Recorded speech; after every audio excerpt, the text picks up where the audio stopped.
That accusation that the media weren't covering it at the time. The Sun published this front page today stating, quote, "We did care, Harry, and we still do," citing its extensive support for the forces over the years. Now, the question, of course, is who the public backs in this latest skirmish between the Prince and the press, or are we all just fed up with the fighting? Well, to debate this, I'm joined by the author and historian Tessa Dunlop, the former Royal and former Defence editor at the Sun, Duncan Larkham, plus the former head of Royal Protection, Di Davies. Three of you, thank you for joining me. Tess, I'll come to you first, because is there any part of you that can understand why the press, the British media, have got so up in arms about that one sentence in this Netflix documentary about the press not caring? I mean, the press need clicks, they need oxygen. It's so obvious why they've gone for that one line. I can understand why there's a lot of umbrage going on, because it's true. Actually, for over 100 years, our tabloid press have been very good at campaigning, particularly for British soldiers. And the Help for Heroes campaign, that muscle, that tabloid muscle, I think shouldn't be underestimated. But at the same time, Harry's reality in that moment, and if you look back, because I did check back, to 2015, the time he's taken off. He's an angry young chap at the time because his story had been leaked in the American press, not fair enough, the British press. And so he is brought back to Britain, and all the headlines in that moment, around that time, were about Harry, not about those critically injured soldiers in the same aeroplane. So there are two truths in this story. Let's bring in Duncan on that, responding to Tessa's point then, that the focus at the time really was on Harry and not on the soldiers. Yes, it was, but in that plane was a guy called Ben McBean, who was a double amputee. That's one of the wounded soldiers Harry was talking about. And he worked with the Sun for years after that. We paid him a lot of, got involved with him, and we helped draw attention to wounded soldiers. So Harry's just, he's just once again a shot at the press and basing it on lies, frankly. I don't go on, Tessa. I just think lies to barrel that accusation is unhelpful. I think we can step back and say that was one line, Duncan, in a 5-part series, which I think generally has seen people come in behind it. The consensus is this is an impressive series. Indeed, it's an important series at the moment. Let's bring in Di. Sorry, Duncan, I will come back to you, but Di, former head of Royal Protection. There's no sort of big surprise to anyone that Harry doesn't like the media. He's been waging legal complaints against them and, a battle of his own against them. So does this come as any surprise to you? No, it doesn't come as any surprise. Surprisingly, I agree with a great deal that Tessa Dunlop has said. Sometimes I don't always agree, but on this occasion, I do. However, there is the truth, and then there's Harry truth. And I think that's been demonstrated many, many times now over the last few years. He has his truth, and I've no doubt he believes it. But I think, with great respect, he's been to the same school of advice as his uncle Andrew. In other words, not very good. And I think we should concentrate more on these injured people. He's getting all the publicity. We should really be concentrating on these amputees and these poor men and women who have suffered. They're the key things. And I think, Harry, with great respect, you should stand to one side and emphasize more the fact that you are helping them, but so are many, many others, including the press. Di, have you watched The Heart of Invictus? I know it's 5 parts and you've probably got a busy life, but have you tuned into it at all? No, in fairness, I haven't. I've just heard all day, and I've been commenting like you probably all day. I've just done a 6.5-hour journey from North Wales down to here to speak to you guys. So no, I haven't had a chance. I will, out of professional curiosity and the ability to speak honestly and sincerely. But with great respect, let's concentrate on those men and women who have been injured. They suffered far more than Harry ever has, in my humble opinion. But Di, with great respect, the series in balance is 90% the injured veterans of war and about 10% the Duke of Sussex, with a flash in the pan couple of moments, including the Duchess. I actually think what's impressive about the series is the balance. It's Harry-like, just enough of the magic royal fairy dust. And where the imbalance, if you like, has come in is the press coverage off the back of the series. Duncan, I want to bring you back in on this, because one of the points that The Sun has actually raised, which they're calling one of Harry's lies on this, is that at the Millie's Awards ceremony in 2011, Harry attended, gave a keynote speech and thanked all of those involved in laying on the marvellous evening. This is a campaign backing Help for Heroes, which The Sun helped launch. Is that the main point of contention here? I was there tonight, and I was involved when I was defence editor in organising the entire event.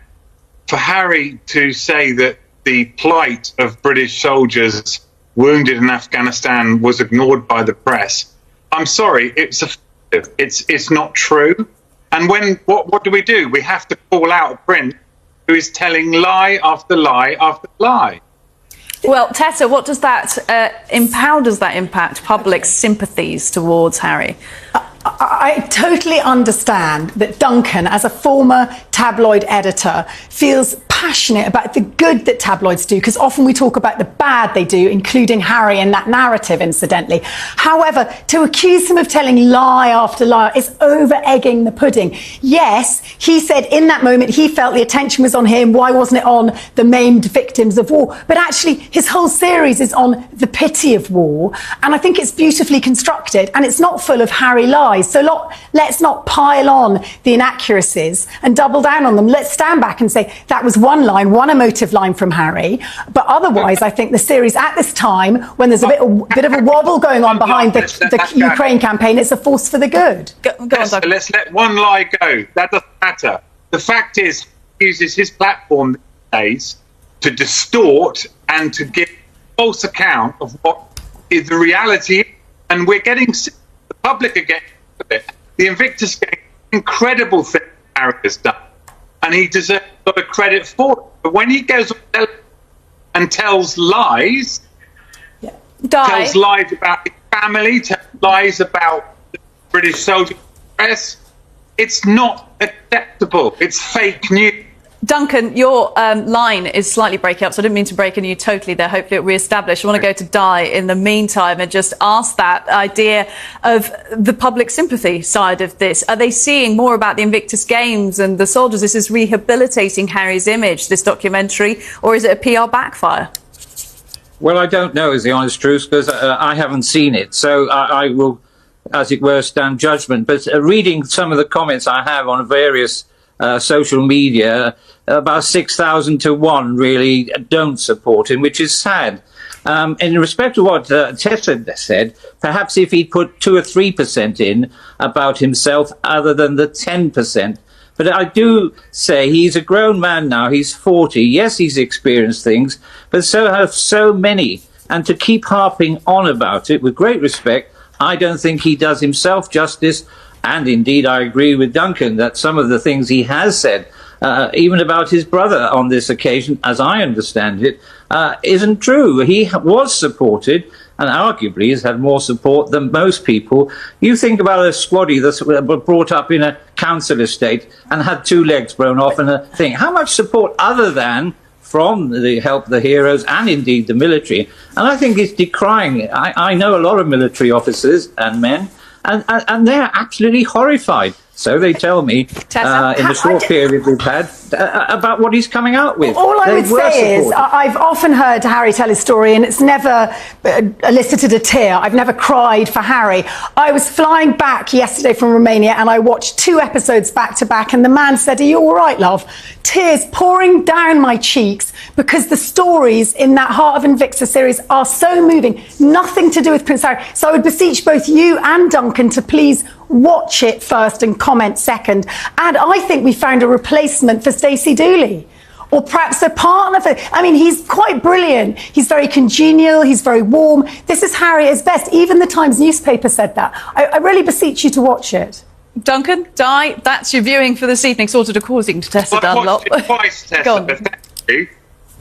Sorry, Duncan, your line isn't as clear as... He's watched it twice. You've watched it twice. How have you had time to watch a 5-part series twice?